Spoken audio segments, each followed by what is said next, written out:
إله إلا الله الله أكبر الله أكبر ولله الحمد الله أكبر الله أكبر الله أكبر لا إله إلا الله الله أكبر الله أكبر ولله الحمد. السلام علیکم ورحمۃ اللہ وبرکاتہ. نحمده ونصلی علی رسولہ الکریم. اما بعد فاعوذ باللہ من الشیطان الرجیم. بسم اللہ الرحمن الرحیم. رب اشرح لی صدری ویسر لی امری واحلل عقدۃ من لسانی یفقہوا قولی. ہم نے جنت اور جہنم کے حالات پڑھے. آج ہم پڑھیں گے انشاءاللہ کہ جنت میں لے جانے والے اعمال کون سے ہیں. وَأُزْلِفَتِ الْجَنَّةُ لِلْمُتَّقِينَ غَيْرَ بَعِيدٍ هَذَا مَا تُوعَدُونَ لِكُلِّ أَوَّابٍ حَفِيظٍ. من خشي الرحمن بالغيب وجاء بقلب منيب ادخلوها بسلام ذلك يوم الخلود لهم ما يشاءون فيها ولدينا مزيد. اور جنت متقین کے لیے قریب کر دی جائے گی جو کچھ دور نہ ہوگی. یہ ہے جس کا تم سے وعدہ کیا جاتا تھا. ہر اس شخص کے لیے جو بہت رجوع کرنے والا ہو، خوب حفاظت کرنے والا ہو، جو رحمان سے بن دیکھے ڈر جائے اور رجوع کرنے والا دل لے کر آیا ہو. اس میں سلامتی کے ساتھ داخل ہو جاؤ. یہی ہمیشہ رہنے کا دن ہے. ان کے لیے جو کچھ وہ چاہیں گے اس میں ہوگا، اور ہمارے پاس مزید بھی ہے، یعنی اللہ کا دیدار بھی ہے. تو آج ہم دیکھیں گے کہ جنت میں لے جانے والے اعمال کون سے ہیں، اور جنت سے محروم کرنے والے اعمال کون سے ہیں، اور جنت کے حصول کے لیے کون سی دعائیں کرنی چاہیے. سب سے پہلی چیز ہے ایمانیات میں کلمہ توحید کا اقرار اور اسی پر خاتمہ. حذیفہ رضی اللہ عنہ سے مروی ہے، وہ کہتے ہیں کہ ایک مرتبہ میں نے اپنا سینہ نبی صلی اللہ علیہ وسلم کے لیے تکیہ بنا رکھا تھا، یعنی آپ مجھ پر ٹیک لگائے ہوئے تھے، کہ نبی صلی اللہ علیہ وسلم نے فرمایا جو شخص اللہ کا چہرہ چاہنے کے لیے لا الہ الا اللہ کا اقرار کرے اور اسی پر اس کا اختتام ہو تو وہ جنت میں داخل ہوگا. یعنی یہ سب سے پہلی اور اہم ترین شرط ہے کہ لا الہ الا اللہ کا اقرار کیا جائے اور مرتے وقت بھی اسی پر انسان کی موت آئے. سورۃ الفتح میں اللہ تعالیٰ فرماتے ہیں لِيُدْخِلَ الْمُؤْمِنِينَ وَالْمُؤْمِنَاتِ جَنَّاتٍ تَجْرِي مِن تَحْتِهَا الْأَنْهَارُ خَالِدِينَ فِيهَا وَيُكَفِّرَ عَنْهُمْ سَيِّئَاتِهِمْ وَكَانَ ذَلِكَ عِندَ اللَّهِ فَوْزًا عَظِيمًا. تاکہ وہ مومن مردوں اور مومن عورتوں کو ان باغوں میں داخل کرے جن کے نیچے سے نہریں چلتی ہیں. تو یہاں پر جنت میں جانے کے لیے کیا ہے؟ ایمان لانا ضروری ہے. ہمیشہ ان میں رہنے والے اور ان سے ان کی برائیاں دور کر دے، اور یہ ہمیشہ سے اللہ کے نزدیک بہت بڑی کامیابی ہے کہ کوئی شخص ایمان لائے اور پھر جنت میں داخل ہو جائے. اسی طرح سورۃ مریم میں اللہ سبحانہ وتعالیٰ ایمان کے ساتھ عمل صالح کی شرط بھی لگاتے ہیں جنت میں داخلے کے لیے. فرمایا إِلَّا مَن تَابَ وَآمَنَ وَعَمِلَ صَالِحًا فَأُولَئِكَ يَدْخُلُونَ الْجَنَّةَ وَلَا يُظْلَمُونَ شَيْئًا. مگر جس نے توبہ کی اور ایمان لایا اور نیک عمل کیا، یعنی پچھلے گناہوں سے توبہ کی، کفر سے، شرک سے، نفاق سے، کبیرہ گناہوں سے، اور ایمان لا کر نیک کام کیے، تو یہ لوگ جنت میں داخل ہوں گے اور ان پر کچھ ظلم نہ کیا جائے گا۔ اسی طرح جنت میں داخلے کے لیے اللہ کا تقوی ضروری ہے۔ سورۃ مریم میں فرمایا، تلك الجنة التي نورث من عبادنا من كان تقيا، یہ ہے وہ جنت جس کا وارث ہم اپنے بندوں میں سے اسے بناتے ہیں جو متقی ہو، جس کے اندر تقوی ہو، اللہ کا ڈر ہو، اور اللہ کے ڈر کی وجہ سے وہ نیک اعمال کرے اور برے اعمال سے بچے۔ اللہ کے ڈر کے بارے میں سورۃ النازعات میں اللہ تعالیٰ فرماتے ہیں، وَأَمَّا مَنْ خَافَ مَقَامَ رَبِّهِ وَنَهَى النَّفْسَ عَنِ الْهَوَى فَإِنَّ الْجَنَّةَ هِيَ الْمَأْوَى، اور رہا وہ جو اپنے رب کے سامنے کھڑے ہونے سے ڈر گیا کہ ایک دن اللہ کے سامنے جا کے کھڑے ہونا ہے، مجھ سے میرے اعمال کے بارے میں پوچھا جائے گا، حساب لیا جائے گا، تو میں کیا جواب دوں گا۔ اور اس نے نفس کو خواہش سے روک لیا، یعنی دنیا میں اللہ کی مرضی کے مطابق رہا، نہ کہ اپنی ذاتی خواہش کے مطابق، تو بے شک جنت ہی اس کا ٹھکانہ ہے۔ پھر اسی طرح اللہ کے سامنے عاجزی اختیار کرنا، جھک کے رہنا۔ سورۃ ہود میں فرمایا، ان الذين آمنوا وعملوا الصالحات واخبتوا الى ربهم اولئك اصحاب الجنة هم فيها خالدون، بے شک جو لوگ ایمان لائے اور انہوں نے نیک اعمال کیے اور اپنے رب کی طرف عاجزی کی، یعنی ہمبل بن کے رہے، جھکے رہے، اطاعت کرتے رہے، وہی جنت والے ہیں، وہ اس میں ہمیشہ رہنے والے ہیں۔ پھر اسی طرح نبی صلی اللہ علیہ وسلم کی اطاعت بھی ضروری ہے، آپ پر ایمان لانا اور آپ کی اطاعت کرنا۔ صحیح بخاری میں آتا ہے، من اطاعنی دخل الجنہ، نبی صلی اللہ علیہ وسلم نے فرمایا جس نے میری اطاعت کی تو وہ جنت میں داخل ہوگا۔ اسی طرح ایمان لانے میں فرشتوں پر ایمان، کتابوں پر ایمان، سارے رسولوں پر ایمان اور آخرت پر ایمان، تقدیر پر ایمان لانا ضروری ہے۔ اس ایمان کے بغیر کوئی شخص جنت میں داخل نہیں ہو سکتا۔ ایمان کے بعد عمل صالح ضروری ہے، اور عمل صالح میں سب سے پہلے عبادات کی پابندی۔ رسول اللہ صلی اللہ علیہ وسلم نے فرمایا، جو شخص اللہ اور اس کے رسول پر ایمان لائے اور نماز قائم کرے اور رمضان کے روزے رکھے تو اللہ پر حق ہے کہ وہ اسے جنت میں داخل کرے۔ 5 نمازوں کی حفاظت۔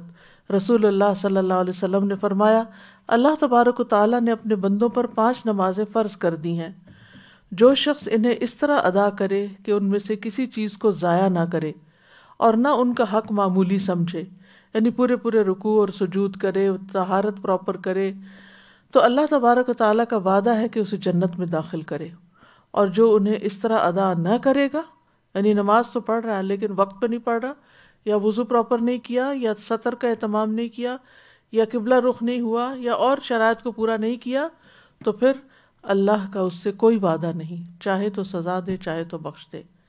تو اس لیے صرف نماز پڑھنا کافی نہیں، بلکہ اس کے لیے ضروری ہے کہ اس کو اس کے پورے شرائط اور آداب کے ساتھ ادا کیا جائے۔ ایک دن میں 12 رکعت سنت نماز ادا کرنے والے کے لیے بھی جنت میں محل کی خوشخبری ہے۔ نبی صلی اللہ علیہ وسلم نے فرمایا، جو شخص ہمیشہ 12 رکعت پڑھے گا، من ثابر علی، یعنی یہ نہیں ایک دن پڑھ لیے، من ثابر علی 12 رکعتا، جو شخص ہمیشہ 12 رکعت سنت یعنی پڑھے تو اللہ عز و جل اس شخص کے لیے جنت میں گھر بنائے گا۔ ظہر سے قبل 4، ظہر کے بعد 2، مغرب کے بعد 2، عشاء کے بعد اور فجر سے پہلے 2 رکعت، یعنی عشاء کے بعد 2 اور فجر کے بعد، فجر سے نماز سے پہلے 2 رکعت، اس طرح ٹوٹل 12 سنت ہو گئیں۔ انہیں سنن رواتبہ بھی کہا جاتا ہے، یہ فرائض کے علاوہ ہے، فرض نماز کے علاوہ۔ پھر صبح و شام مسجد میں حاضری۔ نبی صلی اللہ علیہ وسلم نے فرمایا، جو شخص صبح اور شام مسجد میں جاتا ہے اللہ تعالیٰ جنت میں اس کی مہمانی کا سامان کرے گا، وہ صبح شام جب بھی مسجد جائے گا۔ پھر روزے کی حالت میں خاتمہ ہونا۔ نبی صلی اللہ علیہ وسلم نے فرمایا جو شخص اللہ کے چہرے کی خاطر روزہ رکھے ایک دن کا اور اسی پر اس کا اختتام ہو، یعنی روزہ پورا کرے اور پھر اس میں فوت بھی ہو جائے تو وہ جنت میں داخل ہوگا۔ یعنی جب تک یعنی پورا کرے سے مراد یہ نہیں کہ روزہ پورا کرے، ختم لہ بہا، خاتمہ بھی اس کا اسی پر ہوا تو پھر اس کی داخلہ جنت میں ہے۔ پھر حج کا اجر، صحیح بخاری میں ہے، رسول اللہ صلی اللہ علیہ وسلم نے فرمایا ایک عمرے کے بعد دوسرا عمرہ دونوں کے درمیان کے گناہوں کا کفارہ ہے، اور حج مبرور کا بدلہ جنت کے سوا کچھ نہیں۔ یعنی حج اور عمرہ بھی انسان کے ان اعمال میں سے جو جنت میں لے جانے والے ہیں۔ عبادات کے بعد نفلی صدقات، نبی صلی اللہ علیہ وسلم نے فرمایا جو شخص اللہ کا چہرہ چاہنے کے لیے صدقہ کرے، نہیں کسی پہ احسان نہ جتائے اور بد دلی سے نہ کرے بلکہ خوشی سے کرے، اور اسی پر اس کا اختتام ہو، یعنی آخر دم تک اس نے ریاکاری نہیں کی اور جب بھی خرچ کیا چاہے سالوں سال گزر گئے کبھی بھی اس نے اس کو نہیں جتایا تو وہ جنت میں داخل ہوگا۔ پھر 40 خصلتیں، رسول اللہ صلی اللہ علیہ وسلم نے فرمایا 40 خصلتیں جن میں سے سب سے اعلیٰ و ارفع دودھ دینے والی بکری کا ہدیہ کرنا ہے، ایسی ہیں کہ جو شخص ان میں سے ایک خصلت پر بھی عامل ہوگا ثواب کی نیت سے اور اللہ کے وعدے کو سچا سمجھتے ہوئے تو اللہ اس کی وجہ سے اسے جنت میں داخل کرے گا۔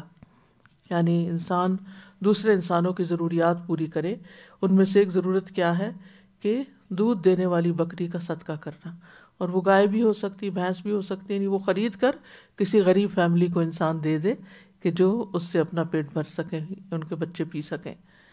تو ایسے صدقات کو بھی جن کا خاص طور پر بائی نیم ذکر کیا گیا، ایک تو نا جنرلی صدقہ ہم ویسے ہی دے دیتے ہیں بغیر کسی وجہ کے کہ ٹھیک ہے جو جیسے چاہیں خرچ کر لیں، اور ایک یہ ہے کہ خود خرید کے یا کسی سے کہہ کے خرید کے کسی کو وہ دلوانا جو ہے وہ خوبصورت صدقہ ہے اور اس پر جنت کی بشارت ہے۔ پھر معاملات میں سب سے اہم صلہ رحمی ہے، رشتہ داروں کے ساتھ اچھا سلوک رکھنا ہے۔ ابو ایوب کہتے ہیں ایک آدمی نے نبی صلی اللہ علیہ وسلم کی خدمت میں حاضر ہو کر عرض کیا کہ مجھے ایسا عمل بتا دیجئے جو مجھے جنت کے قریب و جہنم سے دور کر دے۔ آپ نے فرمایا اللہ کی عبادت کرو، اس کے ساتھ کسی کو شریک نہ کرو، نماز قائم کرو، زکوٰۃ ادا کرو اور اپنے رشتہ داروں سے صلہ رحمی کرو، یعنی ان کے حقوق ادا کرتے رہو، ان سے جڑے رہو، ان سے تعلق قائم رکھو۔ اور ان میں خاص طور پر سب سے پہلا حق جس کا ہے وہ ہے والدین، والدین سے نیکی کرنا۔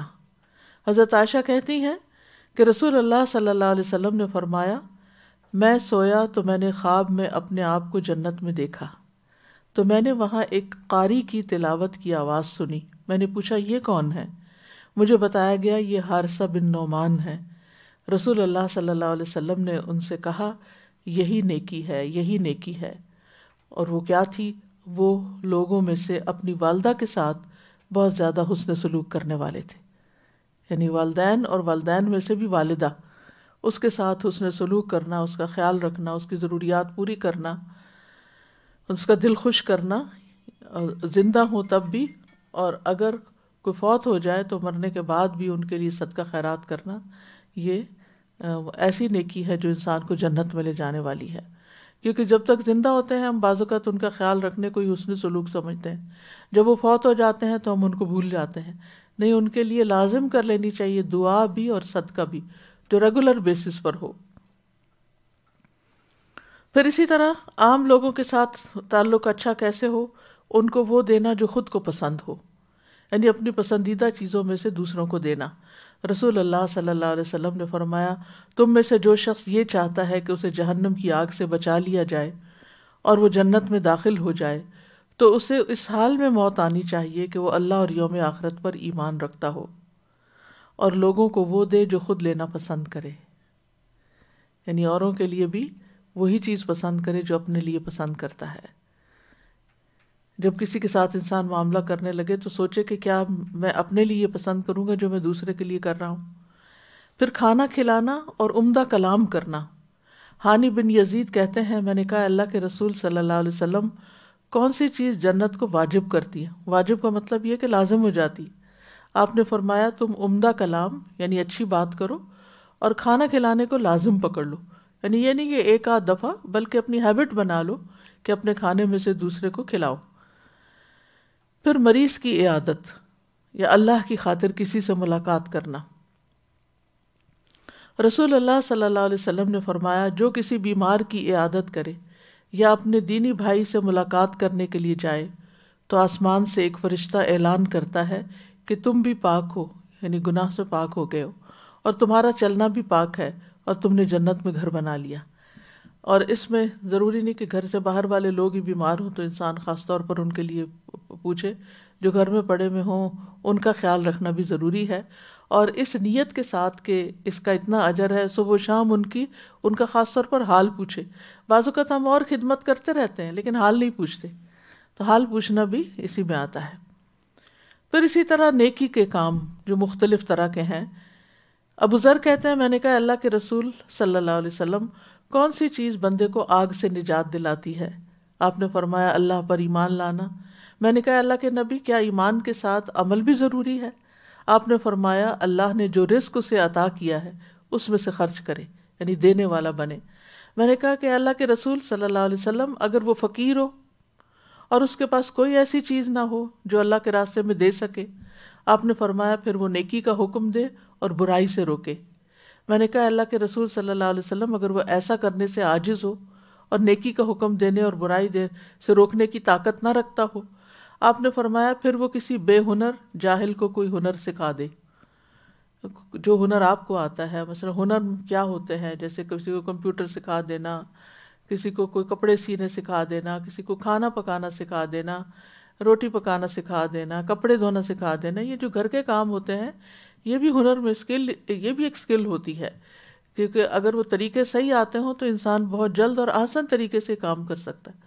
میں نے دیکھا کہ بعض لوگوں کو برتن تک دھونے نہیں آتے ہوتے، یعنی اتنے بچپن سے انہیں کسی نے سکھایا نہیں، یا والدہ کو بھی نہیں آتے ہوں گے، اس نے بھی نہیں سیکھے. آگے بچیوں کے اندر بھی وہی چیز.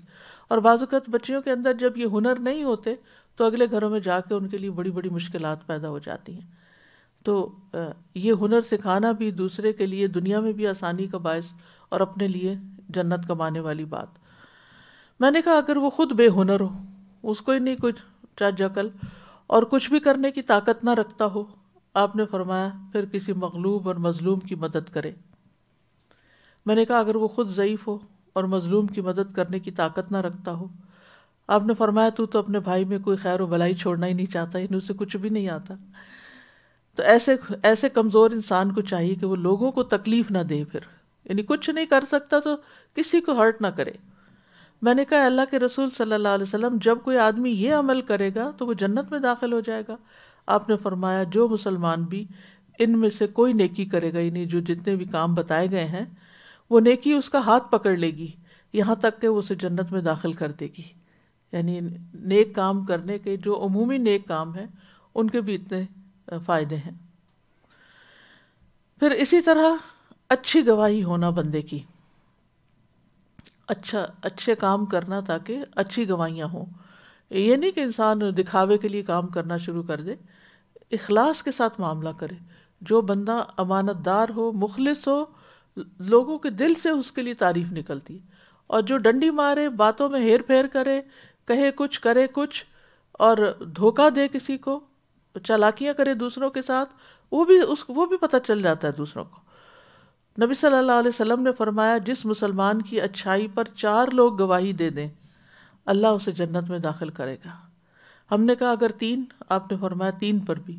ہم نے پوچھا اگر 2 مسلمان گواہی دیں؟ آپ نے فرمایا 2 پر بھی.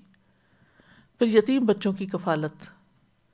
نبی صلی اللہ علیہ وسلم نے فرمایا اپنے یا کسی دوسرے کے یتیم بچے کی پرورش کرنے والا میں اور وہ جنت میں اس طرح ہوں گے بشرطے کہ وہ اللہ کا تقوی رکھتا ہو. امام مالک نے شہادت والی اور درمیان والی انگلی سے اشارہ کیا، یعنی 7 ہوں گے. پھر اسی طرح اخلاقیات، 6 صفات کا ہونا. نبی صلی اللہ علیہ وسلم نے فرمایا مجھے 6 چیزوں کی ضمانت دو، میں تمہیں جنت کی ضمانت دیتا ہوں. بات کرو تو سچ بولو، وعدہ کرو تو پورا کرو، جب امین بنایا جائے تو امانت کا حق ادا کرو، اپنی شرمگاہوں کی حفاظت کرو، اپنی نظروں کو جھکا کر رکھو اور اپنے ہاتھ روک لو۔ بات میں سچائی، وعدہ پورا، امانت میں خیانت نہیں، شرم و حیا، نگاہیں جھکانا اور اپنے ہاتھ روک لینا یعنی غلط کاموں سے۔ اور ان میں خاص طور پر جو نیک عمل ہے وہ زبان کی حفاظت ہے۔ اپنی زبان سے ایسے بات نہ نکلے کہ جو انسان کو جنت کی ضمانت دیتے ہیں ان کاموں میں سے۔ پچھلی بات تو مکمل ہے۔ ابو ہریرہ کہتے ہیں ایک آدمی نے عرض کیا یا رسول اللہ صلی اللہ علیہ وسلم، فلاں عورت نماز، روزہ، صدقہ کی کمی میں مشہور ہے۔ کمی سے مراد یہ نہیں کہ وہ فرائض نہیں ادا کرتی، یعنی فرض پورے کر لیتی ہے، صرف پنیر کے چند ٹکڑے صدقہ کرتی ہے، لیکن اپنی زبان سے پڑوسیوں کو نہیں ستاتی، یعنی کسی کو دکھ نہیں دیتی۔ آپ نے فرمایا وہ جنتی ہے۔ یعنی اگر کوئی عورت اپنی نمازیں پوری کرتی ہے، اپنے فرائض پورے کرتی ہے اور اس کے ساتھ ساتھ صدقہ خیرات بھی جتنی اس کی ہمت توفیق ہے، ظاہر ہے ہر ایک کے پاس بہت کچھ نہیں ہوتا دینے کو، لیکن کچھ نہ کچھ جو بھی ہے وہ دیتی ہے، تو ایسی عورت بھی جنت میں جائے گی۔ لیکن اس کے برعکس وہ عورت جو نماز، روزہ، نفل بھی اور فرض بھی کرے لیکن اپنی زبان سے دوسروں کو تکلیف دے تو وہ جہنمی ہے۔ اچھی گفتگو جو ہے، کسی کے ساتھ بھی اچھے طریقے سے بات کرنا، جس میں نہ کسی کا مذاق اڑایا گیا ہو، نہ کسی کو بلٹل کیا گیا ہو، نہ کسی کو تانا دیا گیا ہو، نہ کسی کے عیب چن چن کے اس کو بتائے گئے ہوں، تو عمدہ طریقے سے بات کرنا جو ہے یہ بھی جنت میں لے جانے والی چیزوں میں سے ہے۔ نبی صلی اللہ علیہ وسلم نے فرمایا سلام پھیلاؤ، اچھی گفتگو کرو، صلہ رحمی کرو، اور راتوں کو جب لوگ سو رہے ہوں تو تم قیام کرو، تم سلامتی کے ساتھ جنت میں داخل ہو جاؤ گے۔ تو سلام میں پہل کرنا، سلام کا اہتمام کرنا، اور اس میں آپ دیکھیے ایک تو ہم جس سے ملاقات کرتے ہیں حقیقی طور پر اس کو سلام کرتے ہیں، کسی مجلس میں آتے ہیں یا گھر کے اندر جب حقیقی ملاقات ہوتی ہے، اور ایک مانوی ہوتی ہے جو کہ فون پہ ہو سکتی ہے، واٹس ایپ پہ ہو سکتی ہے، کسی لکھ کے ہو سکتی ہے، جیسے پہلے کہتے تھے نا خط کیا ہے، آدھی ملاقات ہے، تو اس میں بھی سلام کرنا جو ہے وہ بھی اس میں شامل ہو جاتا ہے۔ اور بعض اوقات کچھ رشتہ داروں سے دنوں گزر جاتے ہیں، کوئی صلہ رحمی نہیں ہوتی، کوئی کنیکشن نہیں ہوتا، تو ان کو صرف سلام دعا کا ایک میسج بھیج دینا بھی اس میں آ جاتا ہے۔ اور پھر خاص طور پر اور اس میں دونوں چیزیں ہو جاتی ہیں، سلام بھی اور صلہ رحمی بھی، اور اگر اچھی طریقے سے بات کر لیں ان سے، اگر کوئی بیمار ہے تو حال پوچھ لیں، اگر کوئی تکلیف میں ہے، پریشانی میں ہے تو اس کو صبر کی تلقین کر دیں، تو یہ سارے کام پورے ہو جاتے ہیں، اور باقی رہ جاتے ہیں تہجد، تو اس کے لیے اللہ سے توفیق مانگیں تو اللہ تعالیٰ توفیق دیتا ہے۔ پھر دوسروں کے لیے پسند کا معیار کیا ہو؟ خالد بن عبداللہ قصری منبر پہ خطبہ دے رہے تھے، انہوں نے کہا کہ رسول اللہ صلی اللہ علیہ وسلم نے ان کے دادا یزید بن اسد سے فرمایا کیا تم جنت پسند کرتے ہو؟ یعنی عبداللہ قصری کے دادا سے کہا کیا تم جنت پسند کرتے ہو؟ تو انہوں نے کہا کہ جی ہاں۔ آپ نے فرمایا اپنے بھائی کے لیے وہی پسند کیا کرو جو تم اپنے نفس کے لیے پسند کرتے ہو، اور وائس ورثہ بھی، جو اپنے لیے اچھا نہیں لگتا وہ اس کے لیے بھی نہ چاہو۔ پھر اسی طرح سچائی، نبی صلی اللہ علیہ وسلم نے فرمایا یقیناً سچ نیکی کی طرف رہنمائی کرتا ہے، اور یقیناً نیکی جنت کی طرف لے جاتی ہے۔ یعنی سچا انسان جو ہوتا ہے اس کو نیکی کے مواقع ملتے رہتے ہیں، اور پھر وہ نیکی اس کو جنت میں لے جاتی ہے۔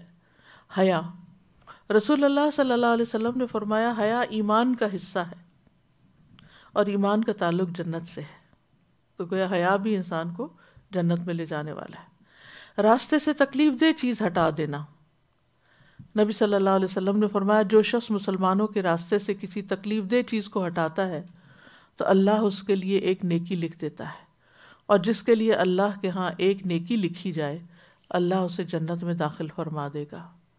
نبی صلی اللہ علیہ وسلم نے فرمایا میں نے ایک ایسے آدمی کو جنت میں چلتے پھرتے دیکھا جس نے راستے میں ایک ایسے درخت کو کاٹ دیا تھا جس کی وجہ سے لوگوں کو تکلیف ہوتی تھی، یعنی ان کا راستہ تنگ ہو گیا تھا۔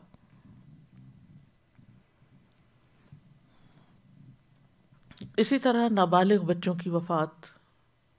ابن عباس کہتے ہیں کہ میں نے رسول اللہ صلی اللہ علیہ وسلم کو کہتے ہوئے سنا، میری امت میں سے جس کے 2 بچے فوت ہو کر آگے چلے جائیں وہ جنت میں داخل ہوگا۔ عائشہ رضی اللہ عنہا نے عرض کیا، میرے والد آپ پہ قربان، اگر کسی کا ایک بچہ فوت ہو کر آگے گیا ہو، تب آپ نے فرمایا یا موفقہ، موفقہ کا مطلب ہے جسے نیکی کی توفیق دی گئی، اگر کسی کا ایک بچہ ہو تو بھی۔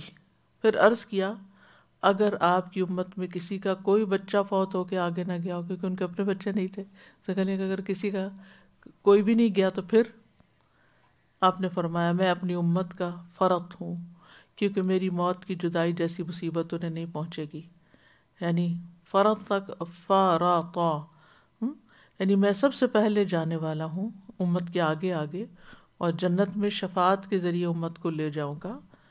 اور پھر یہ ہے کہ اس وجہ سے کہ میری امت کو میری وفات سے جو تکلیف پہنچی ہے وہ سب مصیبتوں سے زیادہ بڑی مصیبت ہے، تو اس وجہ سے میں اپنی امت کو سب سے آگے لے جاؤں گا۔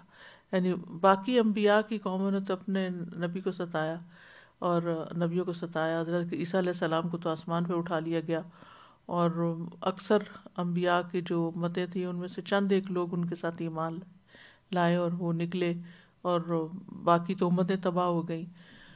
لیکن نبی صلی اللہ علیہ وسلم کی امت پر وہ دن سب سے زیادہ تکلیف دہ تھا جب نبی صلی اللہ علیہ وسلم کی وفات ہوئی تھی۔ اور ہم بھی جب واقعہ پڑھتے ہیں آپ کی بیماری سے لے کر آپ کی تدفین تک کا، تو سوال ہی پیدا نہیں ہوتا کہ انسان کے آنسو نہ بہیں۔ اور ام ایمن کا وہ واقعہ یاد ہوگا کہ جو اس بات پر رنجیدہ تھیں کہ آپ کی وفات کی وجہ سے وحی کا سلسلہ ختم ہو گیا ہے۔ جی اب آپ کی باری، اگر کچھ کہنا چاہیں۔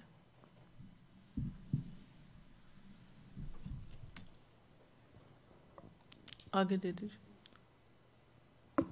یہ حضرت عائشہ کے سوال اور نبی صلی اللہ علیہ وسلم کے جواب سے مجھے یاد آیا استاد جی کہ وہ جو کسی کے نابالغ بچے کی وفات کی جو دعا ہے نا، اللہم اجعلہ لنا سلفا و فرطا، تو نبی صلی اللہ علیہ وسلم نے وہی لفظ کہا ہے کہ میں اس کا فرط ہوں گا، یعنی جس کے اگر کوئی اولاد نہیں بھی ہے تو میں اس کے لیے ہوں۔ بالکل، یعنی اگر کسی کو اپنی اولاد کی وفات کی تکلیف نہیں بھی پہنچی تو میری وفات کی جو تکلیف پہنچی ہے اس وجہ سے میں اس کے لیے آگے شفاعت کرنے والا ہوں گا۔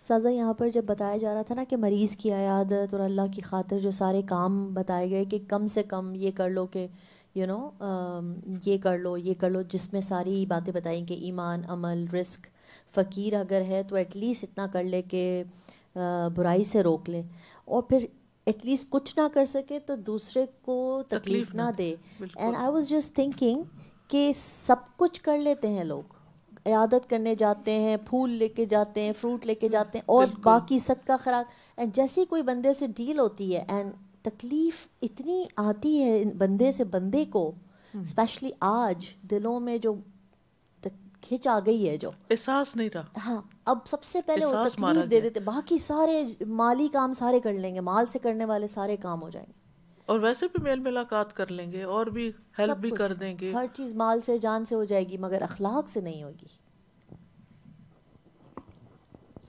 اسی لیے میزان میں سب سے بھاری نیکی اچھا اخلاق ہے، سب سے بھاری نیکی، کیونکہ سب سے مشکل نیکی ہے یہ۔ دوسروں کے پسند کا معیار وہی رکھنا کہ جو آپ کو پسند ہے وہ دینا، لیکن کئی مرتبہ ایسا بھی ہوتا ہے کہ جیسے والدین کو کوئی چیز پسند ہوتی ہے اور آپ کو نہیں ہوتی وہ چیز، اور بچوں کو ان کا خیال کرنا ہوتا ہے کہ وہ دینا ہوتا ہے ان کو، تو اس بات کا بھی بہت خیال، کیونکہ والدین کو ہم ناراض نہیں کر سکتے، اور کئی مرتبہ ہم ان سے ایسی بات کر جاتے ہیں کہ جو ان کو بہت اس سے چڑ ہوتی ہے اور ان کو اچھا نہیں لگتا، لیکن ہم کئی دفعہ کئی والدین کو بہت زیادہ حال پوچھنے سے بھی چڑ ہوتی، تو ہمیں زیادہ پتہ ہوتا ہے کہ اب ہمارے جو رشتہ دار ہیں یا کس کو کیا چیز ضرورت ہے، انداز پہ ڈپینڈ کرتا ہے نا، اور جب پتہ چل جائے کہ کسی کو حال پوچھنا اچھا نہیں لگتا تو پھر انسان کوئی اور طریقہ اختیار کرے۔ یعنی حال پوچھنے سے مراد یہ نہیں ہوتا کہ انسان 10 سوال شروع کر دے، اچھا رات کیسے گزری، پھر دوائی کھائی تھی کہ نہیں، پھر وہ کتنی دفعہ اٹھی تھی، پھر کیا ہوا، پھر یہ باتیں نہیں کرنی چاہیے. یہ دماغ تھکانے والی باتیں ہوتی ہیں اور یہ پسند نہیں ہوتی. تو پھر وہ تکلیف یاد آ جاتی ہے. تو حال پوچھنے سے مراد یہ ہے کہ کنیکشن، کانٹیکٹ رکھنا اور اس طرح معاملہ کرنا کہ دوسرا فیل کرے کہ کوئی میری کیئر کرنے والا ہے، نہ کہ میرے پہ بوجھ ہے. استاذہ جی میں تو 2-3 چیزیں کرنا چاہ رہی تھی آپ کے ساتھ شیئر.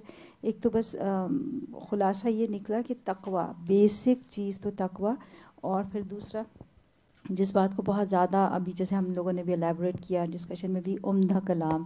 سب سے مشکل چیز عمدہ کلام، جیسے بھی ہما جی نے بھی کیا.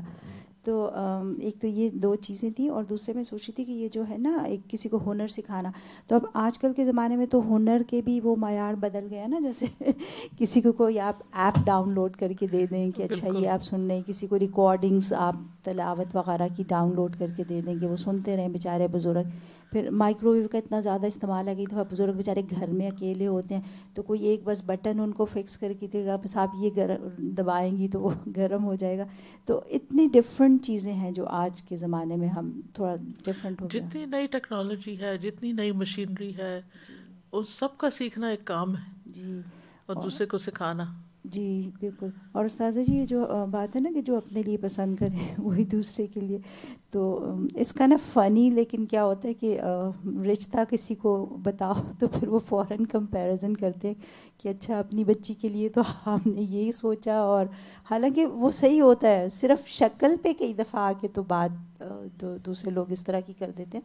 تو وہ مجھے لگ رہا تھا تھوڑا سا جیسے ان کو سمجھنا چاہیے اس بات کو بھی کہ حالات ڈفرینٹ وقت میں ڈفرینٹ حالات ہوتے ہیں، اور ایک صرف حالات بھی، اور پھر کسی کا ڈپلیکیٹ تو کوئی نہیں ہوتا نا کہ اور پھر یہ کہ سامنے والے کو بھی دیکھنا پڑتا ہے. ہو سکتا ہے کہ آپ کے بیٹے کی کوئی کوالیفیکیشن اور ہو جس کے لیے ایسی کوئی چیز مل گئی اور دوسرا اس معیار پہ نہ پورا اترتا ہو. کامن کوشچن، بالکل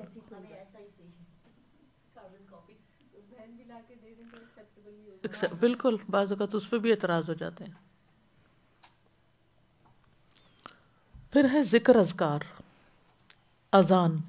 رسول اللہ صلی اللہ علیہ وسلم نے فرمایا جس نے 12 سال اذان دی اس کے لیے جنت واجب ہو جاتی ہے، اور روز اس کے لیے اذان کہنے کے باعث 60 نیکیاں اور تکبیر کے سبب 30 نیکیاں لکھی جاتی ہیں. پھر دل کے یقین سے اذان کا جواب دینا. اب خواتین اذان تو نہیں دے سکتی لیکن جواب تو دے سکتی ہیں نا. ابو ہریرہ کہتے ہیں کہ ایک مرتبہ رسول اللہ صلی اللہ علیہ وسلم کے ساتھ ہم یمن کے کسی بالائی حصے میں تھے کہ بلال رضی اللہ عنہ اذان دینے کے لیے کھڑے ہوئے. جب وہ اذان دے کر خاموش ہوئے تو رسول اللہ صلی اللہ علیہ وسلم نے فرمایا جو شخص بلال کے کہے ہوئے کلمات کی طرح دل کے یقین کے ساتھ یہ کلمات کہے، یعنی اذان کا جواب دے، تو وہ جنت میں داخل ہوگا. یعنی توجہ سے اذان سننی چاہیے اور جواب دینا چاہیے.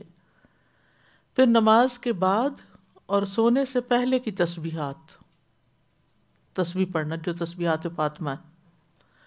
نبی صلی اللہ علیہ وسلم نے فرمایا 2 عمل ایسے ہیں اگر کوئی مسلمان بندہ ان کی پابندی کر لے تو جنت میں داخل ہوگا، اور وہ بہت آسان ہیں مگر ان پہ عمل کرنے والے بہت کم ہیں. ایک یہ ہے کہ ہر نماز کے بعد 10 بار سبحان اللہ، 10 بار الحمدللہ، 10 بار اللہ اکبر کہے تو زبان کی ادائیگی کے اعتبار سے 150 بار یعنی 5 نمازوں کا، اور ترازو میں 1500 ہوں گے، ہر نیکی کا 10 گنا نا. اور دوسرا یہ کہ سوتے وقت 34 بار اللہ اکبر، 33 بار الحمدللہ، 33 بار سبحان اللہ کہے، یعنی بیڈ پہ جا کے. یہ زبان سے تو 100 ہوئے اور میزان میں 1000 ہوں گے، یعنی 10 گنا ہر ایک. تو یہ تسبیحات جو ہیں، اور اسی طرح نماز کے بعد 33 بار کی بھی بات آتی ہے. اگر 33 بار کا ٹائم نہیں تو 10 بار کا تو ٹائم نکالنا ہی چاہیے. کتنے منٹ لگیں گے اس میں؟ اور اگر اس کے بدلے جنت ملتی ہو تو اور کیا چاہیے؟ صرف عادت بنانے کی دیر ہے. پھر قرآن مجید کی سورتوں سے محبت. انس بن مالک رضی اللہ عنہ روایت کرتے ہیں کہ ایک شخص نے کہا اے اللہ کے رسول، میں قل هو اللہ احد سے محبت رکھتا ہوں. تو نبی صلی اللہ علیہ وسلم نے فرمایا تمہاری اس سے محبت تمہیں جنت میں داخل کرے گی. یعنی قل هو اللہ احد میں اللہ تعالیٰ کی توحید ہے، تو اس صورت سے محبت تمہیں جنت میں داخل کرے گی. پھر اللہ تعالیٰ کے 99 نام یاد رکھنا. ان للہ 99 اسما 100 الا واحدا من احصاها دخل الجنہ. نبی صلی اللہ علیہ وسلم نے فرمایا اللہ تعالیٰ کے 99 نام ہیں، یعنی 1 کم 100. جو شخص ان سب کو محفوظ رکھے گا، یعنی ان کو یاد رکھے گا، وہ جنت میں داخل ہوگا. اور خاص طور پر آپ دیکھیے کہ ان کا معنی جاننا، اور جب کوئی وقت آئے مشکل تو اس وقت اللہ کا کوئی ایسا نام یاد کر لینا کہ جس سے اس کی تکلیف دور ہو جائے. کیونکہ انسان کی یہ نیچر ہے کہ تکلیف میں اسے کوئی چاہیے ہوتا ہے، کوئی مددگار چاہیے ہوتا ہے، کوئی کنسول کرنے والا چاہیے ہوتا ہے، کوئی اس کی سننے والا چاہیے ہوتا ہے، کوئی آسرا چاہیے ہوتا ہے، جسے ہم کہتے ہیں نا آسرا، وہ آسرا چاہیے ہوتا ہے. تو جو اللہ سبحانہ وتعالیٰ کو اپنا آسرا بنا لے اور اللہ سبحانہ وتعالیٰ سے مدد مانگے اور اس کی طرف رجوع کرے اور اس سے دعائیں کرنا شروع کر دے، تو آپ سوچئے کہ پھر اس کی مصیبت کتنی ہلکی ہو جائے گی اور حل بھی ہو جائے گی. تو اللہ تو ایسے موقع پر اس موقع کی مناسبت سے اللہ تعالیٰ کا کوئی نام یاد کر کے اس کو اس کے ساتھ پکار کے یا اس خوبی کے ساتھ یاد کر کے تسلی رکھنا، یہ بھی بڑا ضروری ہے. پھر وضو کے بعد کے نفل پڑھنے سے جنت واجب ہوتی ہے. عقبہ بن عامر جوہنی سے روایت ہے کہ رسول اللہ صلی اللہ علیہ وسلم نے فرمایا جو کوئی وضو کرے اور اچھا وضو کرے پھر 2 رکعتیں پڑھے اور وہ اپنے دل اور چہرے سے ہی ان پر متوجہ رہے تو اس کے لیے جنت واجب ہوگی. تو آپ دیکھیے کہ جیسے چاشت کی نماز ہے یا ضحیٰ کی نماز ہے، تو اس وقت آپ وضو کے بعد نفل ہی پڑھتے ہیں نا، تو اگر وہ نفل پوری توجہ کے ساتھ پڑھے جائیں کہ ادھر ادھر دھیان نہ کریں تو جنت واجب کرنے والے ہیں.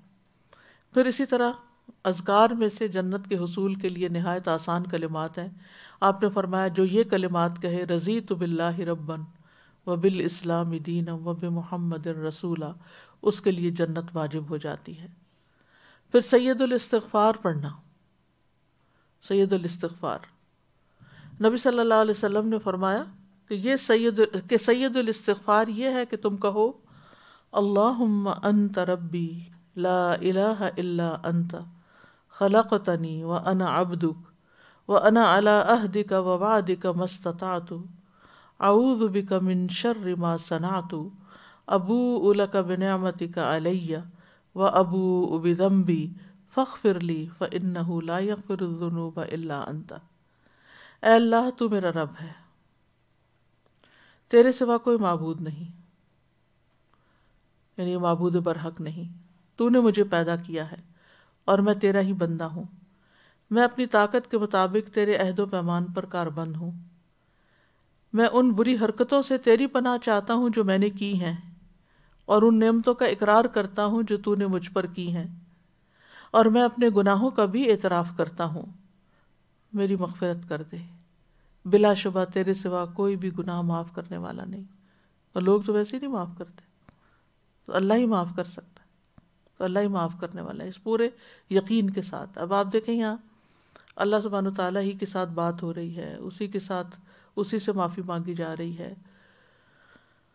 تو یہ اللہ کے ساتھ تعلق جو ہے نا یہ بڑا ضروری ہے. آپ نے فرمایا جس نے صبح ان پر یقین کرتے ہوئے دل کی گہرائی سے انہیں پڑھا، پھر شام ہونے سے پہلے اسی دن اس کا انتقال ہو گیا تو وہ جنتی ہے.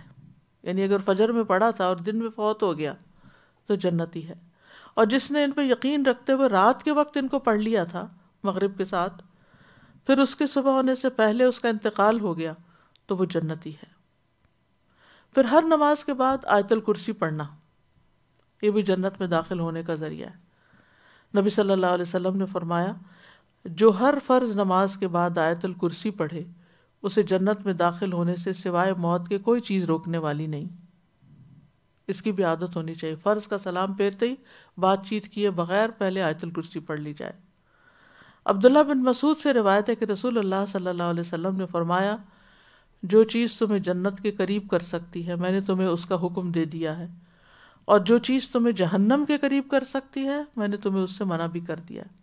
یعنی دین بالکل واضح ہے، اور اگر ہم نبی صلی اللہ علیہ وسلم کی احادیث کو مانیں ہی نہ تو یہ خیر کی باتیں ہمیں کہاں سے پتہ چلے۔ پھر یہاں جنت سے محروم کرنے والے اعمال کا بھی ذکر ہو جائے تو اچھا ہے۔ سب سے پہلی چیز ہے کفر، اللہ تعالیٰ کا انکار، اللہ کے نبیوں کا انکار، یعنی کفر کی جو بھی اقسام۔ سورۃ الاعراف میں اللہ تعالیٰ فرماتے ہیں وَنَادَى أَصْحَابُ النَّارِ أَصْحَابَ الْجَنَّةِ أَنْ أَفِيضُوا عَلَيْنَا مِنَ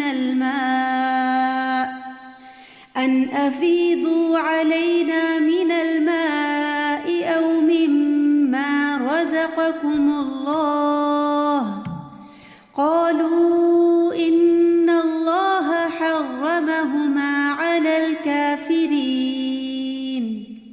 اور آگ والے جنت والوں کو آوازیں دیں گے جہنم میں سے کہ ہم پر کچھ پانی بہا دو، یا اس میں سے جو کچھ اللہ نے تمہیں رزق دیا ہے اس میں سے کچھ کھانے کو دے دو۔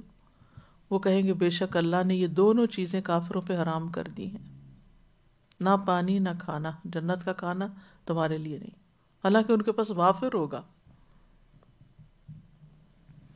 ابو ہریرہ رضی اللہ عنہ کہتے ہیں کہ نبی صلی اللہ علیہ وسلم نے فرمایا کہ اللہ تعالیٰ فرماتے ہیں میں نے کافروں پہ جنت حرام کر دی ہے۔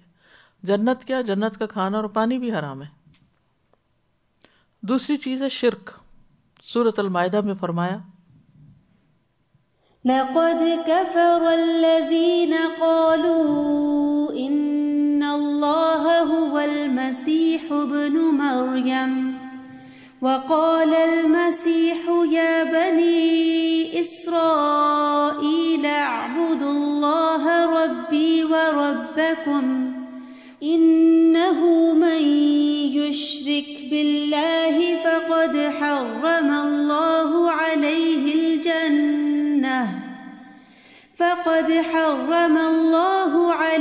الْجَنَّةَ وَمَأْوَاهُ النَّارُ وَمَا لِلظَّالِمِينَ مِنْ أَنصَارٍ۔ اے بنی اسرائیل اللہ کی عبادت کرو، مسیح علیہ السلام نے کہا تھا، جو میرا اور تمہارا رب ہے۔ بے شک حقیقت یہ ہے کہ جو بھی اللہ کے ساتھ شریک بنائے، یعنی کسی کو اللہ کا بیٹا قرار دے یا پارٹنر، تو یقیناً اس پر اللہ نے جنت حرام کر دی اور اس کا ٹھکانہ آگ ہے، اور ظالموں کے لیے کوئی مدد کرنے والا نہیں۔ اسی طرح اللہ تعالیٰ کی آیات کا انکار اور تکبر کرنا، یہ بھی جنت سے محروم کرنے والی چیز ہے۔ سورۃ الاعراف آیت 40 میں فرمایا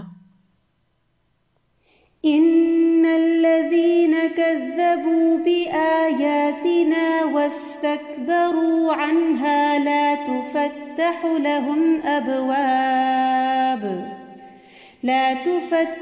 لَهُمْ أَبْوَابُ السَّمَاءِ وَلَا يَدْخُلُونَ الْجَنَّةَ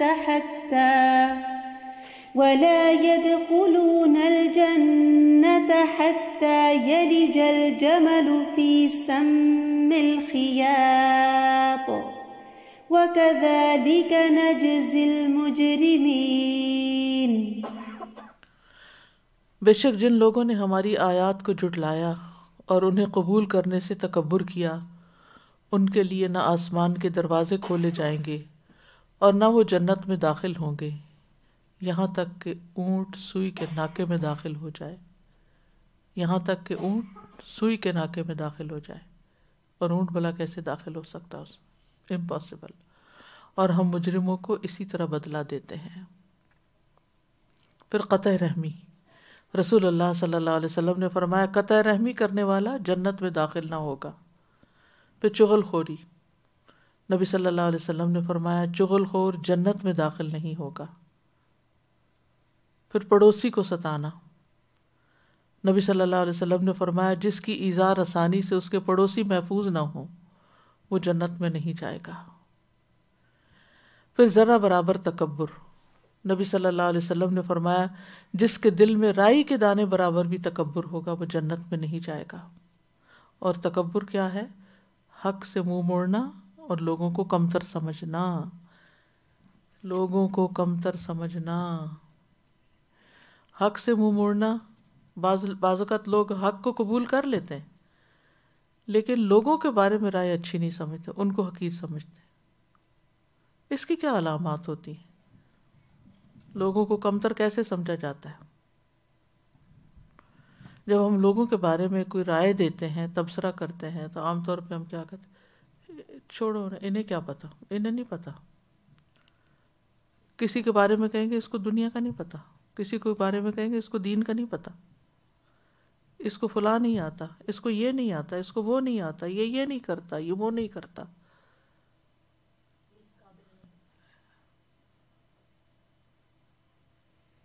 تو یہ جو لوگوں کو حقیر سمجھنا ہے نا، اور اپنی دھوس چلانا اور اپنی مرضی کرنا اور اپنے آپ کو زیادہ عقل مند سمجھنا، یہ رویہ بڑا خطرناک ہے. تو رائی کے دانے برابر. رائی کیا چیز ہے؟ یعنی بہت تھوڑی کوانٹٹی جو ہے تکبر کی، وہ بھی نقصان دہ ہے، کیونکہ وہ دوسروں کے لیے بہت اذیت کا باعث بن جاتی ہے.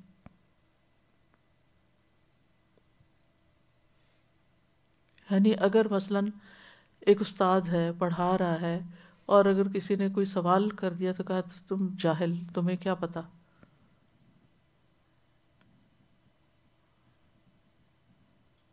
کوئی غریب ہے سوال کر بیٹھا، ان کا تو کام ہی صرف مانگنا ہے.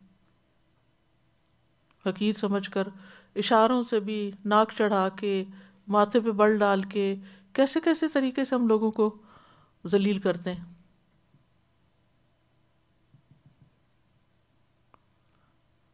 تو کسی کو کچھ آتا ہو یا نہ آتا ہو، ہم کون ہیں جو کسی کو حقیر سمجھیں؟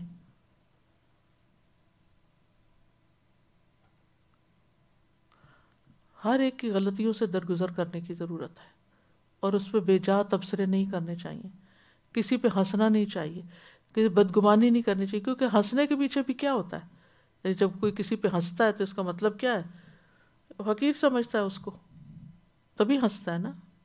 ہم اپنے ماں باپ کو اپنے سے بڑا سمجھتے ہیں تو ان پہ تو نہیں ہنستے، اور اگر کوئی ماں باپ پہ بھی ہنستا ہے تو اس کا مطلب تو بالکل ہی گیا گزرا.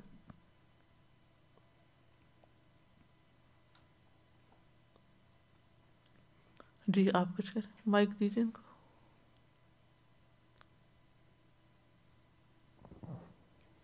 استاذہ یہاں پر یہ مجھے یاد آ رہا تھا کہ تکبر میں جیسے آپ نے کہا نا کسی کو کمتر سمجھنا، اور چاہے وہ کسی چیز میں کمی بھی رکھتا ہو تب بھی اسے کمی کا احساس نہ دلانا چاہیے. تو جب میں اسپیشل نیڈس کے ساتھ پہلے کام کر چکی ہوں، اس کی ایجوکیشن بھی لی ہے، تو آپ چہروں پہ دیکھیں گی اتنی لوگ ایسے شو کریں گے جیسے they are like feeling very bad about them and they don't like it, disgusting. کبھی منہ سے بول دیں گے oh what disgusting is this.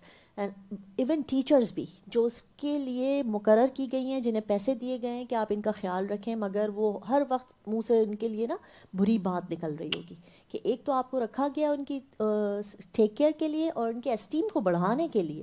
ان کو سب فیل ہوتا ہے استاذہ، ایسا نہیں ہے کہ انہیں کچھ فیل نہیں ہو رہا، آپ ان کو گالی دیں یا ان کو زور سے پکڑ لیں. اسی طرح اپنے ہی بچوں کے ساتھ بعض کا ظلم کر رہے ہوتے ہیں، ان پہ ہنس رہے ہوتے ہیں، ان کے ساتھ اس طرح کی باتیں کرتے ہیں، وہ ساری زندگی کے لیے کانفیڈنس ختم کر بیٹھتے ہیں. ایک دفعہ میں اپنے ویسے ہی بات کر رہی تھی لوگوں میں، تو جیسے کبھی کبھی ہوتا ہے نا، ہم کچھ چیزوں میں اچھے ہوتے ہیں، شارپ ہوتے ہیں، مگر کچھ چیزیں ہمیں نہیں بھی سمجھ آتی ہیں دنیا کی، بعض اوقات ہم اس میں اتنے شارپ نہیں ہوتے. تو میں کہیں بیٹھی ہوئی تھی، باتیں کر رہے تھے ہم لوگوں، میں نہیں سمجھی تو کہتی ہے تم تو ٹیوب لائٹ ہو. تمہاری تو اتنی دیر سے جل رہی، بات سمجھ نہیں رہی ہو، because I have no idea what you are talking about. It doesn't mean that I am tube light, I understand other things, مگر مجھے تمہاری یہ والی مثال نہیں سمجھ آئی. تو کہتے یہ تو ہر وقت روز کا بات ہے، تمہیں کیسے سمجھ نہیں آئی. ناہید کو دے. یہ سادہ یہ ایک تکبر کی بہت کامن سی مثال ہے کہ ہم جب گیدرنگز میں بیٹھتے ہیں تو وی مسٹ میک شیور کہ زیادہ تر لوگ کس لینگویج میں بات کرتے ہیں. اگر کوئی اردو بات کرنا پسند کرتے ہیں تو ہم وہاں پہ انگلش شروع کر دیتے ہیں اور پھر دوسروں کے ایکسنٹ پہ بھی مذاق اڑاتے ہیں. تو یہ بہت ضروری ہے کہ ہمیں آتی اس کا مطلب یہ نہیں کہ ہم اس گیدرنگ میں شروع کر دیں. بالکل. تو یہ بہت دھیان رکھنا چاہیے کہ سٹنگ کیسی سٹنگ ہے، اس کے حساب سے we should deal with people.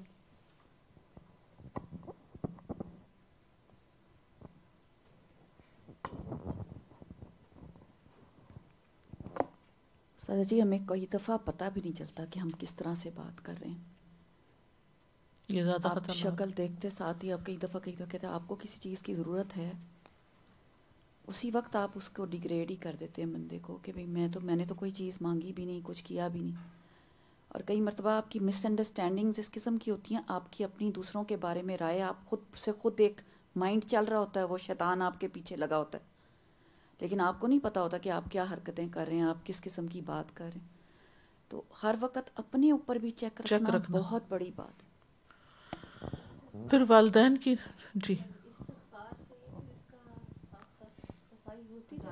جی توبہ کرتے نا، اعتراف کرنا ضروری. توبہ کی شرط میں اعتراف ہے نا، اخلاص، ندامت اور اعتراف کہ میں نے واقعی میں غلط کر رہا ہوں، اور اصلاح بھی تبھی ہوتی ہے نا. مجھے تو لگ رہا ہے کہ کئی دفعہ تو زبان سے بھی کہنے کی ضرورت نہیں ہوتی، آپ کا باڈی لینگویج، آپ کا جیسچر، آپ کا دیکھنے کا انداز، اگلے کی بات سننے کا انداز اس طرح کا ہوتا ہے کہ ہر اس سے ٹپک رہی ہوتی ہے کہ وہ آپ لیٹ ڈاؤن کر رہے ہیں دوسرے بندے کو. پھر والدین کی نافرمانی، احسان جتلانا.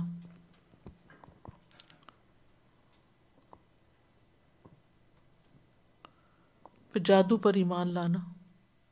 ابو موسیٰ اشعری کہتے ہیں کہ رسول اللہ صلی اللہ علیہ وسلم نے فرمایا، شراب پر ہمیشگی کرنے والا، جادو پر ایمان لانے والا اور قطع رحمی کرنے والا جنت میں داخل نہیں ہوں گے. استغفر اللہ. پھر تقدیر کا انکار. نبی صلی اللہ علیہ وسلم نے فرمایا، والدین کا نافرمان، ہمیشہ شراب پینے والا اور تقدیر کو جھٹلانے والا جنت میں داخل نہیں ہوں گے. پھر حرام کھانا. رسول اللہ صلی اللہ علیہ وسلم نے فرمایا، حرام مال سے پلا ہوا جسم جنت میں نہیں جائے گا. پھر مخالف جنس کی مشابہت اختیار کرنا، دیوس اور شراب کا عادی. آپ نے فرمایا 3 قسم کے لوگ کبھی بھی جنت میں داخل نہیں ہوں گے. دیوس، وہ عورتیں جو مردوں سے مشابہت کرنے والی ہیں، ہمیشہ شراب پینے والا. صحابہ نے کہا، اے اللہ کے رسول صلی اللہ علیہ وسلم، ہمیشہ کے شرابی کے تو ہم جانتے ہیں، مگر دیوس کا کیا معنی ہے؟ آپ نے فرمایا، وہ شخص جس کی پرواہ نہیں کرتا کہ اس کے گھر والوں کے پاس کون داخل ہو رہا ہے، کون آ جا رہا ہے. ہم نے کہا، فما الرجلۃ من النساء. آپ نے فرمایا، وہ عورتیں جو مردوں سے مشابہت کرنے والی ہیں. تو یہاں پر جنت سے رکاوٹ بننے والے اعمال کا ذکر تھا، وہ ختم ہوا. تھوڑا سا ذکر ہم آراف والوں کا بھی کرتے ہیں، کیونکہ قیامت کے دن کچھ لوگ تو اپنے اعمال کی وجہ سے جہنم میں جائیں گے، اور کچھ لوگ جنت میں جائیں گے، اور کچھ ایسے ہوں گے جو جنت اور جہنم کے بیچ میں سٹک ہوں گے، جن کو آراف والے کہا گیا. یہ وہ لوگ ہوں گے جن کے اچھے اور برے اعمال برابر ہوں گے. سورۃ الاعراف میں فرمایا، وَبَيْنَهُمَا حِجَابٌ وَعَلَى الْأَعْرَافِ رِجَالٌ يَعْرِفُونَ كُلًّا بِسِيمَاهُمْ وَنَادَوْا أَصْحَابَ الْجَنَّةِ أَن سَلَامٌ عَلَيْكُمْ لَمْ يَدْخُلُوهَا وَهُمْ يَطْمَعُونَ وَإِذَا صُرِفَتْ أَبْصَارُهُمْ تِلْقَاءَ أَصْحَابِ النَّارِ قَالُوا رَبَّنَا لَا تَجْعَلْنَا مَعَ الْقَوْمِ الظَّالِمِينَ وَنَادَى أَصْحَابُ الْأَعْرَافِ رِجَالًا يَعْرِفُونَهُم بِسِيمَاهُمْ قالوا ما أغنى عنكم جمعكم وما كنتم تستكبرون أهؤلاء الذين أقسمتم لا ينالهم الله برحمة ادخلوا الجنة لا خوف عليكم ولا أنتم تحزنون. اور ان دونوں کے درمیان ایک آڑ ہوگی. دونوں کون ہیں؟ جنت والے اور جہنم والے. بیچ میں ایک دیوار ہوگی یا آڑ ہوگی، اور اس کی بلندیوں پر کچھ لوگ ہوں گے جو سب کو ان کی نشانی سے پہچانیں گے. یعنی جنت والوں کو ان کے چمکتے چہروں سے اور جہنم والوں کو ان کے سیاہ چہروں سے. اور وہ جنت والوں کو آواز دیں گے تم پر سلام ہو، وہ اس میں داخل نہ ہوئے ہوں گے اور وہ طمع رکھتے ہوں گے، یعنی یہ آراف والے. اور جب ان کی نگاہیں آگ والوں کی طرف پھیری جائیں گی تو کہیں گے اے ہمارے رب ہمیں ان ظالم لوگوں کے ساتھ مت کرنا. اور ان بلندیوں والے کچھ لوگوں کو آواز دیں گے، یعنی بلندیوں والے کچھ لوگوں کو آواز دیں گے جنہیں وہ ان کی نشانی سے پہچانتے ہوں گے، یعنی جہنم والوں میں سے. کہیں گے تمہارے کام نہ تمہاری جماعت آئی اور نہ جو تم بڑے بنتے تھے. کیا یہی وہ لوگ ہیں یعنی جنت والے جن کے متعلق تم نے قسمیں کھائی تھی کہ اللہ انہیں کوئی رحمت نہیں پہنچائے گا؟ جنت میں داخل ہو جاؤ، نہ تم پر کوئی خوف ہے اور نہ تم غمگین ہو گئے. یعنی آج ان کو جنت میں بھیج دیا گیا ہے. تو یہ آراف والے کون ہیں؟ آراف کا لفظ جو ہے یہ عرف کی جمع ہے. عرف کہتے ہیں عام زمین سے اونچی جگہ کو، جیسے دیوار ہو، ٹیلا ہو کچھ. طبری اس کی تعریف یہ کرتے ہیں کہ عربوں کے نزدیک ہر وہ جگہ جو اونچی ہوتی ہے اس کو عرف کہتے ہیں، ہر وہ جگہ جو بلندی پر ہوتی ہے. مرغ کی کلغی کو عرف کہا جاتا ہے کیونکہ وہ اس کے باقی سارے جسم کی نسبت اوپر ہوتی ہے.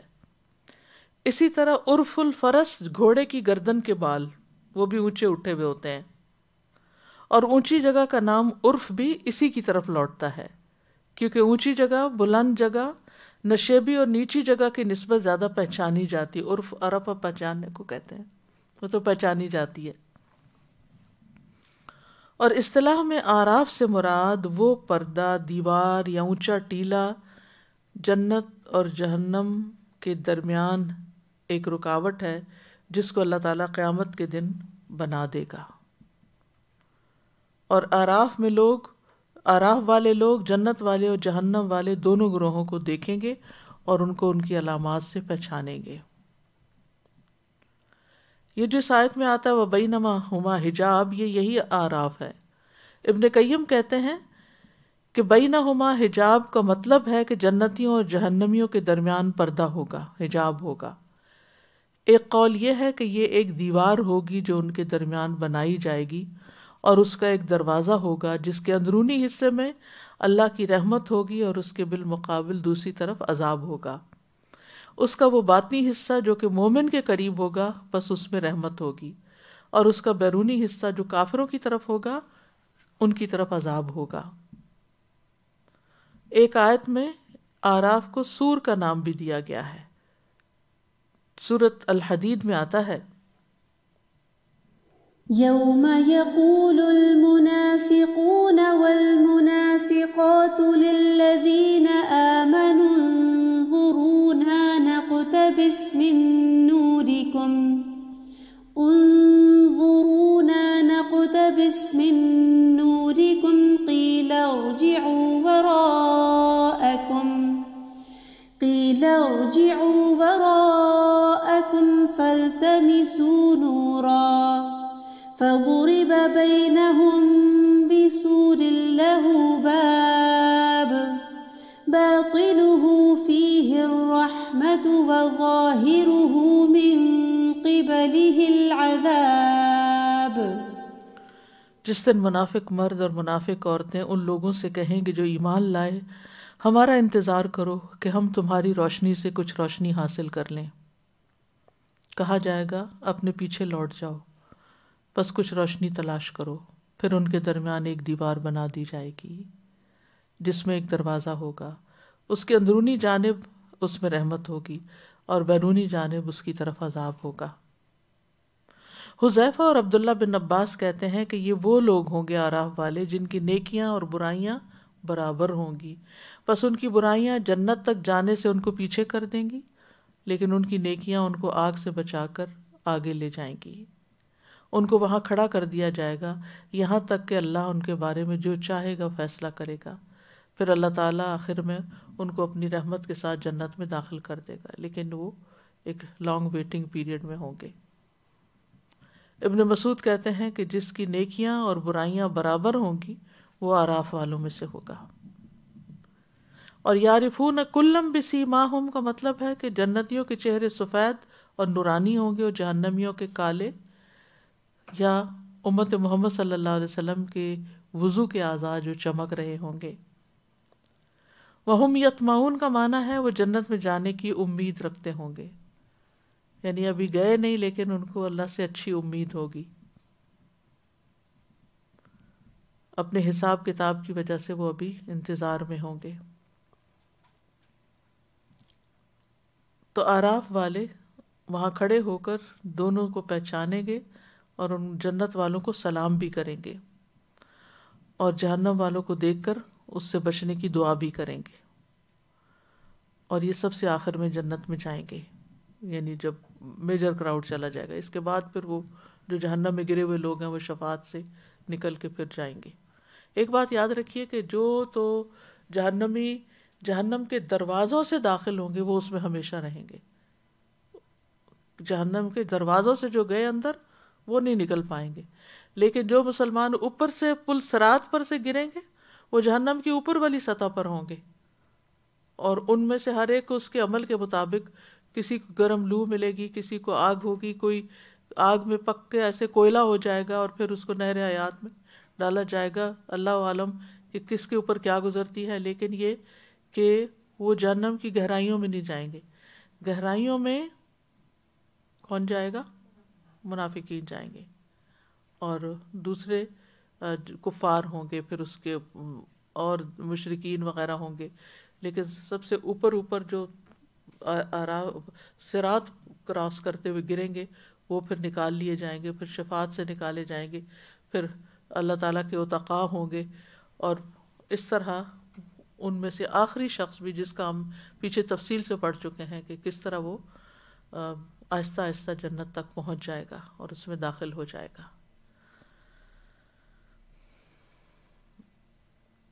تو یہ ہے اعراف والوں کا حال کہ وہ باقی جنت والوں کی نسبت بعد میں اندر جائیں گے۔ ہم سب کو جنت کے حصول کے لیے کام بھی کرنے چاہیے، اللہ کو راضی بھی کرنا چاہیے، اور دعائیں بھی کرنی چاہیے۔ اللہم انی اسألک الجنۃ واعوذ بک من النار، اللہم انی اسألک جنۃ الفردوس الاعلی، رب ابن لی عندک بیتا فی الجنہ، اللہم ادخلنا الجنہ، اللہم ادخلنا الجنہ، اللہم ادخلنا الجنہ، اللہم انی اسألک ایمانا لا یرتد ونعیما لا ینفد ومرافقۃ محمد فی اعلی جنت الخلد۔ اے اللہ، میں آپ سے ایسے ایمان کا سوال کرتا ہوں جس میں کبھی ارتداد نہ آئے، ایسی نعمتوں کا سوال کرتا ہوں جو کبھی ختم نہ ہو، اور ہمیشہ کی جنت کے بلند حصے میں محمد صلی اللہ علیہ وسلم کی رفاقت کا سوال کرتا ہوں۔ اللہم انی اسألک الجنۃ وما قرب الیہا من قول او عمل، واعوذ بک من النار وما قرب الیہا من قول او عمل۔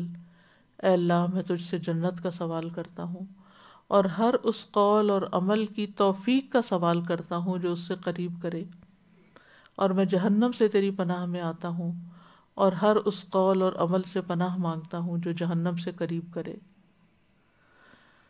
اللہم اقسم لنا من خشیتک ما یحول بیننا وبین معاصیک، ومن طاعتک ما تبلغنا به جنتک، ومن طاعتک ما تبلغنا به جنتک، ومن الیقین ما تهون به علینا مصیبات الدنیا، ومتعنا باسماعنا وابصارنا وقوتنا ما احییتنا، واجعله الوارث منا، واجعل ثأرنا على من ظلمنا، وانصرنا على من عادانا، ولا تجعل مصیبتنا في دیننا، ولا تجعل الدنیا اکبر ہمنا ولا مبلغ علمنا، ولا تسلط علینا من لا یرحمنا، ولا تسلط علینا من لا یرحمنا۔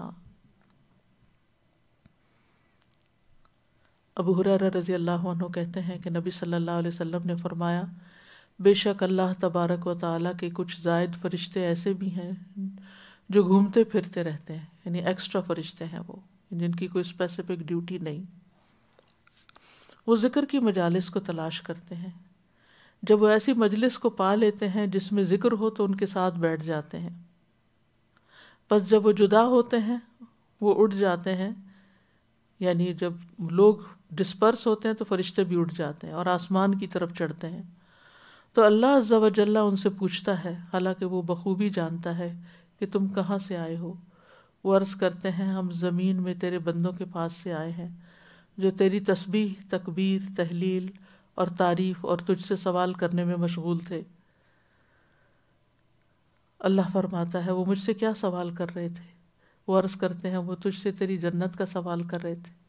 اللہ تعالیٰ فرماتا ہے کیا انہوں نے میری جنت کو دیکھا ہے؟ وہ عرض کرتے ہیں نہیں ہے رب. اللہ تعالیٰ فرماتا ہے اگر وہ میری جنت کو دیکھ لیتے تو ان کی کیا کیفیت ہوتی؟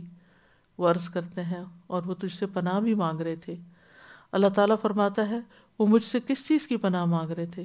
فرشتے عرض کرتے ہیں اے رب تیری جہنم سے.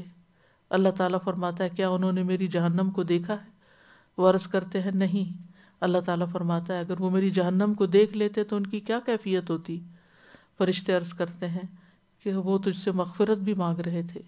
تو اللہ تعالیٰ فرماتے ہیں کہ تحقیق میں نے معاف کر دیا اور انہوں نے جو مانگا میں نے انہیں عطا کر دیا اور جس سے انہوں نے پناہ مانگی میں نے انہیں پناہ دے دی. تو اللہ تعالیٰ ہمیں جنت الفردوس عطا کرے اور جہنم سے بچا لے اور ہمیں معاف کر دے. وآخر دعوانا ان الحمد للہ رب العالمین. الحمدللہ یہ سیریز یہاں پر اب مکمل ہو گئی. اللہ سبحانہ وتعالی ہمیں عمل کی توفیق دے اور اس سے بہتر کام کرنے کی توفیق عطا فرمائے، ہماری کوتاہیوں سے درگزر فرمائے. اور اس حدیث کے حوالے سے یہ کہوں گی کہ ہم اس وقت گھروں میں بھی بیٹھ سکتے تھے، مجلس کے بغیر بھی پڑھ سکتے تھے، لیکن اپنا وقت نکال کے آنا، مجلس میں بیٹھنا اور پھر فرشتوں کی ہمسائیگی میں بیٹھنا، یہ بہت بڑے اعزاز کی بات ہے. اس پر استقامت مانگنی چاہیے، یہ اللہ کی توفیق کے بغیر ممکن نہیں. اللہ سبحانہ وتعالی ہمیں آئندہ بھی سیکھتے رہنے کی توفیق عطا فرمائے. سبحانک اللہم و بحمدک اشہد ان لا الہ الا انت استغفرک و اتوب الیک. السلام علیکم ورحمۃ اللہ وبرکاتہ. اللهم صل على محمد وعلى آل محمد كما صليت على إبراهيم وعلى آل إبراهيم إنك حميد مجيد. اللهم بارك على محمد وعلى آل محمد كما باركت على إبراهيم وعلى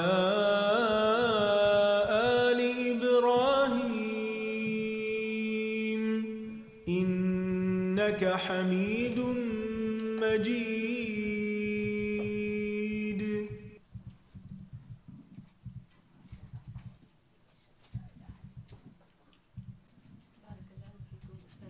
الحمدللہ. اللہ تعالیٰ قبول کرے. تقبل اللہ منا و منکم.